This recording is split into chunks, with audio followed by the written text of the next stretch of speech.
Hey, this is Pops talking Star Trek with you. That's right. I'm a Star Trek noob, not a massive fan, but I've been going back and rewatching. Now, these were a big deal in my house as a kid. I grew up with a Trekkie mom. I remember seeing some of these episodes.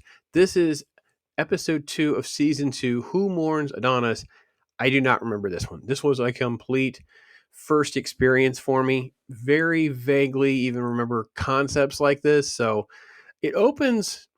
I just thought this was very odd. It opens with this little flirty, interesting conversation with basically the new crew member of the week. In this case, it's Lieutenant Carolyn Palamos, and she's flirting with Scotty or vice versa. And there's all this little back and forth that kind of goes for a few seconds over what they're going to do and how the relationship will go or not go. And Bones is kind of involved as they kind of walk off camera. Even Spock kind of looks over at one point before we have sort of like this green hologram kind of pops up and literally grabs the ship. And I have to be honest, I was like, what in WTF mode are we? I, I don't know. I was like, okay. The intro has nothing to do with what's going on. It doesn't give me any context of what's going on. And then we have a quite literal green hand that appears.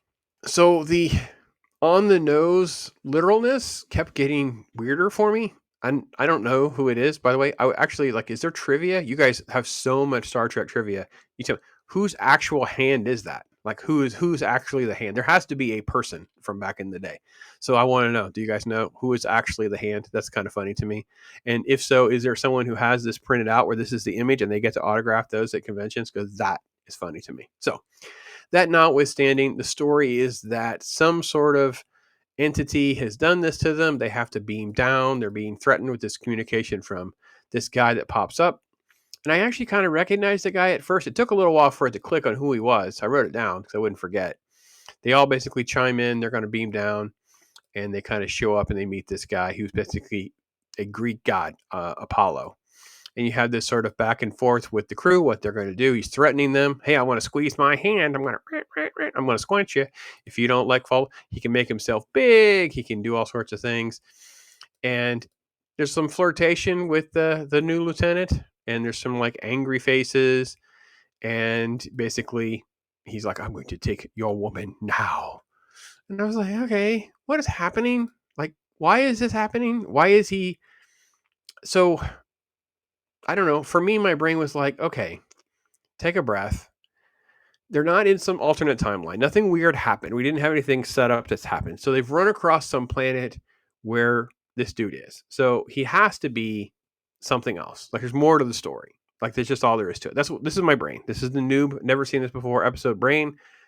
And then we set up the flirting in the episode because she's going to flirt and go with him at the end. That's pretty much where my brain was at this point. And she is kind of got a little bit of that head over heels, quick to like him kind of aura about her.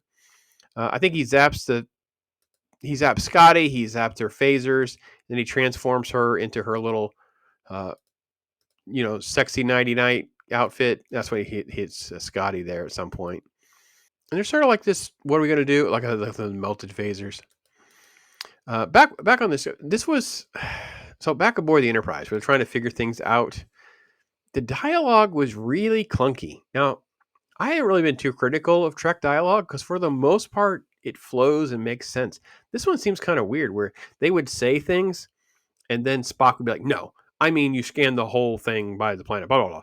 And it was like, well, what about, blah, blah, blah, blah, blah. It's like, it was like, Spock didn't feel like Spock and the characters didn't feel like this was the normal dialogue they would have. I mean, I'm not only being over analytical with my perspective of things, but this is only after watching, we're only 30 episodes in or whatever I've watched. And I just feel like this scene and these scenes when they cut back to the Enterprise were really not up to the par that they were like in season one. It didn't feel as good as it should have been. And I didn't make a comment earlier about Chekhov's hair, so when we get to that shot again, we'll do. This is the I fall in love with you kind of sequence. I was pretty bored with all that. Chekhov's hair is pretty weird. Like, I don't know what's going on with the hair. That was pretty crazy. I think it was just weird how they had different. Yeah, Scotty's going to go to her defense again. He can't hold himself back. And they were basically trying to figure out now that there's some sort of power source going on. There's something that, is there. I love the fact that she's in a different little outfit or something while Uhura is working on the machine. This was part of the awkward conversations earlier when basically Uhura's like, well, I don't have any solutions, but I could do this. I'm like, why would she not just say what the solution is? And then it's like, okay, get to it then. Just, and then she has this blue gown thing on. I don't know. Yeah, it was all new. I was like, okay. So Spock has this idea of how they can sort of how break through this, not just the hand, but I guess there's like almost like a force field around the ship and the shield or something. There's a way to like make a small hole. They can make a crack so they could fire their phasers through it. So that's the general plan. And I'm like, okay, that kind of makes sense. A little bit more back and forth. They're going to attack him, so therefore he has to fight back, and in doing so, he becomes weaker. But she steps forward like, no, I love you, man. You're just misunderstood. Don't be that way to them. And of course, Kirk's like, hey, what are you doing, man? You can't do this. You have a responsibility to us. So that's the episode. It's all this like social drama around her.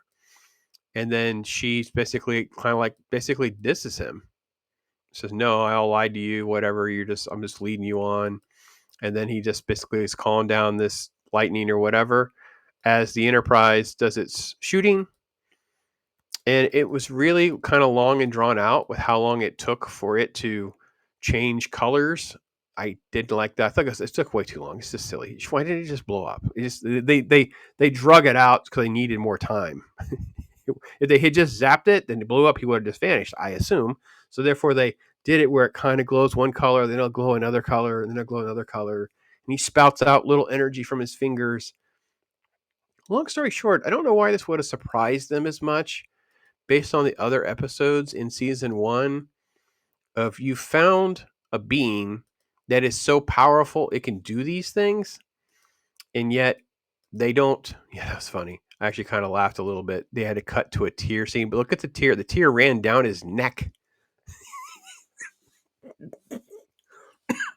The the the makeup department got a little carried away when they poured the saline in his eye, and they poured it down his. No, you can't see it. Let me see if I can. Can I just move it up?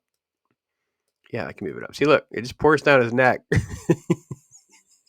They poured so much in his eye that it did that. So, and then you just have some last minute conversation. It was kind of, like I said, going back to season 1, they've met several entities, right? They've met all of these different people. I mean, Gary Mitchell was kind of like a god, right? He didn't ultimately become a god, but there's different beings that would have this. The one with the Klingons, like the anti-war messaging one. They had one of those with the beings that they were like sort of omnipotent, powerful aliens or whatever. And that this alien is there. An alien could have come to Earth to be worshipped as Apollo, which is really an alien, but now he's been separated. Why is he here? How did he get here? It was feeling like a very generic script or story that didn't cut the mustard in season 1. And it feels like it was just packed in to make the schedule or something. But it's episode 2. Like, I don't know if this is in broadcast order or not. I didn't go by that. I just kind of went by order of how they're listed. So Nerdporial and others that are major Trekkies can correct me on how this all plays in. But I feel like this is almost like a filler episode off a bad script. And it didn't get enough polish. And I think that I've recognized, I think Gary Kuhn's the name, the guy that co-wrote it. He's done some decent writing. Gene Kuhn. Gene Kuhn's done some decent episodes. So I felt like this one was pretty weak. All the characters are fine. Leslie Parrish as Lieutenant Carolyn was okay. I don't know if we're going to see her again. She ran around basically like with her little, I Dream of Jeannie 60s outfit on. I don't know that that was particularly great for other than what it was. It was nice eye candy for the episode, but definitely a weak C, like a middling 2.5 kind of thing out of 5, like 2 out of 5. Like it's just very generic. Everything about it felt as sort of like another planet with another alien that everyone thinks is something that it's not. That's all. That's how I feel. Kind of disappointed. Expected more at this point. Characters are good. Got a little bit of Scotty. Thought it was a little weird that he was head over heels for some girl that we've never seen before. Thought maybe there was a little more setup that would happen for such a thing, but that didn't happen. But all the characters are there. We had a little bit of everybody, little McCoy, little Spock, little everything. So that's fine. Good to see Chekhov in the mix now. I feel like I'm in my universe. The hair is definitely distracting. And good to see everybody. I feel like their interactions will smooth out better because it feels like that was also a problem with this episode, as I said. But overall, interesting one to kind of put my finger on and look back on. Those are my thoughts. Thanks for watching, everybody. I'm Pops.